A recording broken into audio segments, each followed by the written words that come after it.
Kasus Agus NTB, Komnas Perempuan, modus kekerasan seksual semakin beragam. Lamun sida mele pacu-pacu kanca aku, ngendeng maaf, empoh na ayana sakit, wah. Kedua, lamun sida pura-pura nangis, ku jamin sida mati. Ku jamin, ini bisa kamu jadikan bukti dari orang tua kamu kirim ke orang tua kamu bisa. Membunuh bukan berarti saya membunuh. Tapi mental kamu tuh saya yang tanggung jawab. Udah, jangan bilang saya ada di sini. Suruh dari sini. Kamu sekarang rekam suara kamu. Kamu mau ngomong baik-baik sama saya atau tidak? Iya. Ini bukti loh di teman cowokmu. Temanmu nih? Atau belum kenal? Teman serius, dan saya tahu kamu masih bohong. Iya, teman kakak kelas saya. Ya, setidaknya ini bukti ya. Tidak usah ngolok, saya manggil kamu nih kedatangan. Tidak ada saya ngolok. Alasan adik lari apa sih, Don? Pastinya Naya itu. Apa dia bilang Naya? Iya, dapet itu lari deh. Nanti lari saya. Jangan kayak anak kecil. Nangis. Kamu kan udah SMP. Jangan kayak gitu. Ini sudah ada bukti nih loh. Ini nanti kirim ke ibu saya ya. Ini saya mau bawa ke ibu saya rekaman ini. Terus terang. Agar apa? Agar ibu saya tidak salah paham loh. Itu dua alat bukti itu memang dari korban yang sudah diperiksa. Satu itu adalah rekaman dalam bentuk video tetapi hanya suara saja.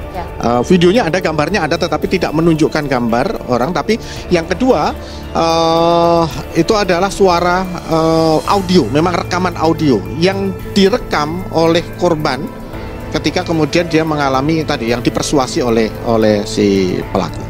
Jadi keberpihakan daripada KDD itu di mana dalam persoalan ini? Kan mestinya harus bisa merunut. Oke, kalau itu suaranya Agus, kita harus bisa pertanyakan bagaimana caranya memperoleh, terus kemudian bagaimana caranya dibuat pada saat itu sampai kepada tangan penyidik. Apakah kemudian penyidik mengatakan sudah ada itu ahli yang menerangkan bahwa ini adalah benar asli? Karena Agus sendiri mengatakan memang ya ada sebagian saya dengar kalau itu suara saya, tetapi tidak semuanya. Utuh seperti itu kan sudah ada dipenggal, dipotong apa segala macam, itu pun disampaikan itu. Jadi kami, nah itu masuk ke dalam ranah pembuktian, bagaimana kualitas pembuktian itu nanti gitu di persidangan pengadilan kita lihat. Polisi harus profesional dan proporsional. Profesional gunakan pendekatan scientific crime investigation, ya profesional. Taati KUHAP, scientific crime investigation. Proporsional, laporan ini hanya satu, ya, fokus kepada perbuatan terhadap MA. Satu nih ya.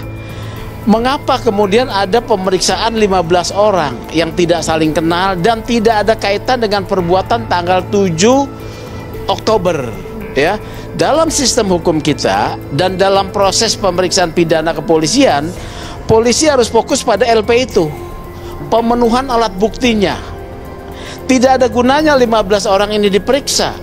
Apakah mau diterapkan kasus konkursus, ya, perbuatan berlanjut, atau beberapa perbuatan berdiri sendiri yang kemudian masing-masing bisa dipidana, mau dikumulatifkan dalam satu tindak pidana karena ada hak dari seorang tersangka untuk mendapatkan keadilan, tidak boleh dituntut atas perkara yang dicicil, ya, karena itu ketidakadilan.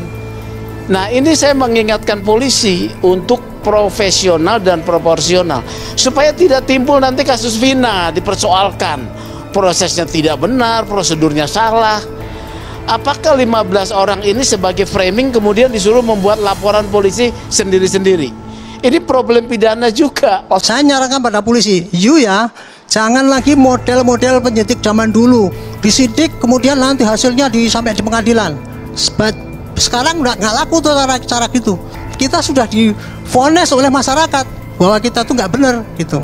Makanya paling bagus adalah penyidikan itu sampaikan aja apa yang terjadi, kemudian ini loh saksi yang masuk, ini yang apa gini, sehingga kita berkesimpulan seperti ini. Kemarin kepada penyidik NTB itu tak telepon Kapoldanya, saya sarankan, yaitu Dek, satu, cari saksi-saksi sebanyak-banyak mungkin, suruh ngomong di media. Jadi bukan Anda yang ngomong bagaimana kejadian itu, biar ngomong di media. Mendistorsi proses hukum, Pak. Ya.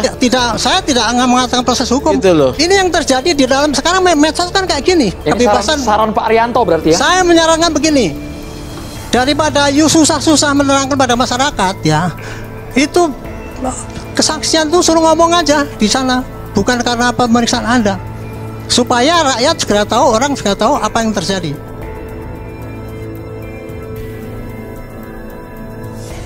Komisi Nasional Anti Kekerasan Terhadap Perempuan menyoroti dugaan kekerasan seksual oleh pria difabel asal Nusa Tenggara Barat. Ketua Subkomisi Partisipasi Masyarakat Komnas Perempuan, Ferianto Sitohang, mengatakan pola dan modus kekerasan seksual semakin beragam.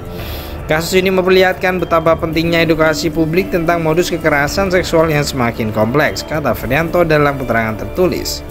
Masyarakat perlu memahami pola dan modus kekerasan seksual yang beragam ini agar dapat mengenali tanda-tanda kekerasan seksual jika terjadinya kekerasan serta memberikan dukungan yang tepat kepada korban, ujar Ferianto.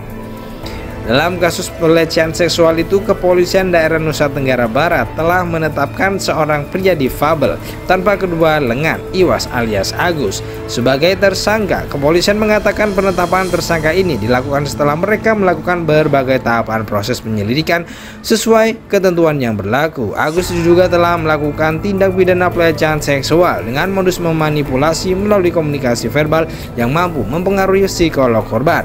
Dia dianggap memanfaatkan kondisi korban yang lemah sehingga korban dapat dikuasai dan mengikuti kemauannya. Menurut Ferianto, dugaan kekerasan seksual oleh Agus itu menunjukkan bahwa selain rentan menjadi korban, penyandang disabilitas juga bisa menjadi pelaku.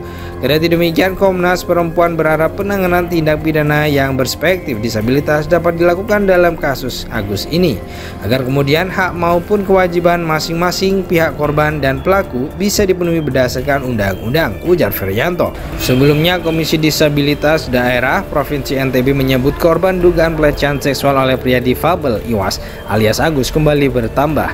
Ketua KDD Provinsi NTB Joko Jumadi mengonfirmasi bahwa jumlah orang yang mengaku menjadi korban bertambah setelah 2 orang membuka suara soal dugaan tindak pidana pelecehan tersebut. Kemarin diinfokan, sementara ini ada 15 korban, kata Joko ketika dihubungi pada Sabtu 7 Desember 2024. Dari belasan orang yang diduga menjadi korban pelecehan seksual oleh Agus, Joko mengungkapkan bahwa 3 di antaranya masih di bawah umur. Dari 15 korban, 3 adalah anak, tutur dia.